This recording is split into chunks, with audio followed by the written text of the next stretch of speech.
Hello student, आज की इस कक्षा में आपका स्वागत है। आज मैं इस वीडियो में आपके लिए लाई हूँ एनसीईआरटी हिंदी पाठ पुस्तक आरोह भाग 2 यानी क्लास 12 का लेसन नंबर 8, जिसका नाम बच्चों कवितावली उत्तराखंड से, जिसको लिखा है भक्ति काल के सर्वश्रेष्ठ कवि राम भक्ति शाखा के गोस्वामी तुलसीदास जी हैं।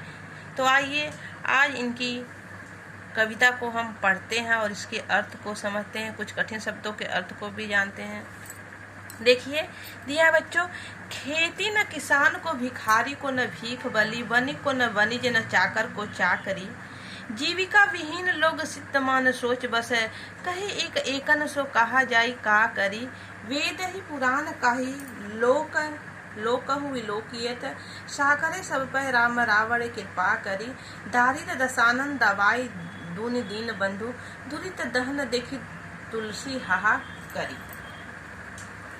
तो बच्चों यहाँ बनिक यानी व्यापार वर्ग, बनिए जो होते हैं, सिद्ध माने सोच रहे थे, विलोकियत माने देखा गया है, दारिद्र दशानन, साकरे सब माने सब मुसीबतों का छुटकारा दिलाने वाले, रावरे माने आप ही हैं यानी अर्थात श्री राम, दारिद्र माने निर्दयी, दूनी यानी बुरी नीति अन्याय, दुरित यानी पाप।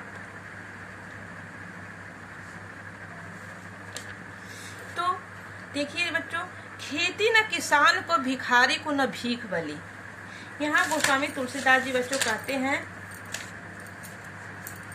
कि इन पंक्तियों में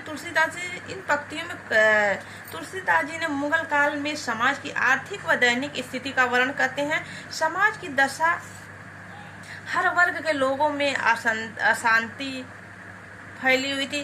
तुलसी जी के इस समय केवल एक ही मार्ग दिखाते थे, वह भक्ति का मार्ग दिखाते थे। जो राम का भक्ति करेगा इस सब कष्टों से छुटकारा पा सकता है। तुलसीदास जी कहते हैं बच्चों, मुगलों के शासन में सभी वर्ग के लोग दुखी थे, उनके अत्याचारों से सभी लोग पीड़ित थे, उनके अत्याचारों को सभी लोग सहन कर रहे थे। समाज की आर्थिक दशा बहुत ही शोचनीय थी। किसी को पेट भर खाने के लिए भोजन नहीं मिलता था, किसी को अपना मजदूरों का मजदूरी नहीं मिलता था, व्यापारी वर्ग व्यापार नहीं कर पाते थे। तो आइए कविता को पढ़ते हैं और समझते हैं। खेती न किसान को भिखारी को न भीख भली। जो किसान वर्ग के लोग थे, जो खेती करते थे, ना ही उनको फसल दिया जाता था, ना ही उनको मजदूरी दिया जाता था। भिखारी को न भीख बली, भिखारियों को भीख नहीं मिलता था। बनिक को बनिज न चाकर को चाकरी, जो व्यापारी करते थे, जो बनिया वर्ग के लोग थे, उनको व्यापार नहीं करने दिया जाता था।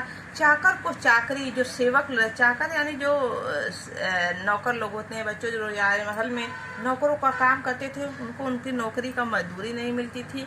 जीविका विहीन लोग शिक्षमान सोच भर, सभी लोग जीविका विहीन थे। वो सभी लोग एक दूसरे से सोच में बस यही पड़े थे कि हम अपनी जीविका को किस प्रकार चलाएं। एक कहे एक सो कहा जाही का करी, सभी वर्ग के लोग एक दूसरे से बस यही पूछ रहे थे कि क्या किया जाए, कहाँ जाया जाए, क्या किया जाए जिससे हमारी जीविका चल सके, जिससे पेट भर सके। इस शोषण व अत्याचार से छुटकारा पाने के लिए वो क्या करें। आजीविका के लिए अनेक कष्टों को वे सहन कर रहे थे। वेद ही पुराण कही लोक ही विलोकियत। आगे तुलसीदास जी कहते हैं कि बच्चों की वेद और पुराणों में कहा गया है, लोगों में देखा गया है कि साकरे सबे पर रामय रावरे कृपा करी। तुलसीदास जी ने श्री राम की भक्ति पर बल देते हुए कहते हैं कि इन सभी आजीविका विहीन लोगों की विपत्ति को दूर केवल एक ही तरीके से किया जा सकता है, जिसको हमने वेदों और पुराणों में बार बार कहा गया है, उनकी महिमा को देखा गया है। जब सब पर संकट विपत्तियों का समय आता है तो उस समय हे प्रभु राम, उस समय आपकी कृपा और संकट को आप ही दूर कर सकते हैं। दारिद्र दशानन दवाई दूनि दीन बंधु, दुरित दहन देखी तुलसी हाहाकार करी। हे प्रभु, वो आप ही हैं जिन्होंने निर्दय, दारिद्र यानी निर्दय, रावण की बुरी नीतियों, दूनि दीन बंधु, जो दुनिया में जो बुरी नीतियों को, अन्याय को आपने ही नष्ट किया। हे राम, तुम ही सभी दीन दुखियों के स्वामी हो। हे प्रभु, दुरित दहन देखी तुलसी हाहाकार करी, हे प्रभु तुम ही हो पापों को नष्ट करने वाले, अर्थात हे राम तुम ही हो ये दुनिया का पाप ना, आप ही को दुनिया पाप नाशक मानती है। इसलिए तुलसीदास जी आपके नाम का हाहाकार करता है, तुम्हारे नाम का ही ठहाका लगाता है। और इसमें बच्चों आइए कुछ इस कविता के कला पक्ष को हम देखते हैं काव्य संदर्भ में, जिसमें जो भाव पक्ष होता है और दूसरा कला पक्ष होता है। तो भाव पक्ष में इसमें बच्चों यही दिखाया गया है कि गोस्वामी तुलसीदास ने इस कविता में सब दुखों सब कष्टों से छुटकारा पाने के लिए बस एक ही मार्ग दिखाते हैं, राम की भक्ति को ही मार्ग दिखाते हैं, राम भक्ति का ही मार्ग दिखाते हैं। उपयुक्त छंद में अविद्या शक्ति के संदर्भ में वृद्धि हुई है। दूसरा इसके कला पक्ष में देखिए बच्चों, तुकबंदी का दारी दशानन प्रयोग हुआ है तथा इसको अनुप्रास अलंकार भी कर सकते हैं। बी रस का भी इसमें प्रमुखता प्रदान की गई है। प्रभु राम के महिमा का अनेक उदाहरणों में उदाहरण अलंकार है। तत्सम प्रधान शब्दावली का भी इसमें प्रयोग हुआ है। अनुप्रास अलंकार का भी प्रयोग हुआ है। सवैया और कवि छंदों का प्रयोग हुआ है। तो आइए अब नेक्स्ट कविता को हम पढ़ते हैं। धूत कहो अवधूत कहो, रजपूत कहो जोलहा कहो कोऊ, काहू को बेटी न बेटा ब्याहब, काहू की जाति बिगाड़न सोऊ, तुलसी सरनाम गुलाम है राम को, जाके रुचि सो कहे कछु को, मांग के खैबो मस्ती को सोइबो, लैबो को एक न दोइबो को दो। प्रस्तुत पंक्तियां बच्चों हमारी हिंदी पाठ पुस्तक आरो से संकलित है। यह कविता और सवैया से ली गई है। मूल रूप से यह गोस्वामी तुलसी द्वारा रचित कवितावली से ली गई है। तुलसी जी यहाँ अपने बारे में कुछ महत्वपूर्ण बातें बताते हुए एक संत के गुणों का व्याख्यान करते हैं। तुलसीदास जी अपने बारे में लोगों को सोचते हुए पाते हैं और कहते हैं कि हे दुनिया के लोग, हे संसार के लोग, आप मुझे धूर्त कहो। धूर्त यानी बच्चों चालाक कहो, दगाबाज कहो, और धूत यानी सन्यासी चाहे कहो, चाहे मुझे आप राजपूत कहो, चाहे जोलहा कहो, कुछ भी आप लोग कहिए, मुझे सब मंजूर है, मुझे इसका कोई फिक्र नहीं है। काहू को बेटी को बेटा न ब्याहब, काहू की जाति बिगाड़ न सो। मैंने किसी की बेटी से अपने बेटे का ब्याह नहीं, शादी नहीं करवाया है। किसी की जाति को मैंने नहीं बिगाड़ा है। काहू जाति बिगाड़न सो, मैंने किसी की जाति को मैंने नहीं बिगाड़ा है अपने बेटे से, अपनी किसी की बेटी से शादी करवा के।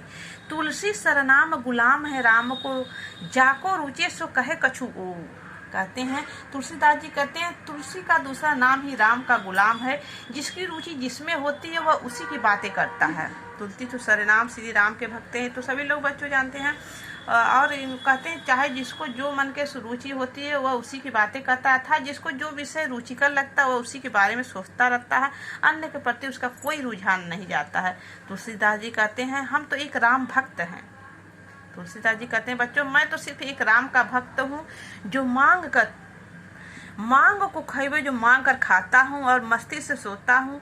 ना ही किसी का एक लेता हूँ, ना ही किसी को लैबो एक न दैबो दो, ना किसी का मैं एक लेता हूँ, ना ही किसी को दो देता हूँ। या अर्थात कहने का गोस्वामी तुलसीदास जी बच्चों कहते हैं, अर्थात उनके कहने का मतलब यह है कि मुझे इस संसार के मोह माया से कोई मतलब नहीं। इस सांसारिक तनाव और विपत्तियों से मस्ती भरात वो जो सोते हैं, संसार के किसी से लेना देना नहीं है। लेन देन के झमेले से मैं दूर हूँ। तुलसीदास जी एक संत के बेफिक्री, मस्त मौला व लेन देन के चक्कर में पड़ने वाले गुणों का व्याख्यान करते हैं।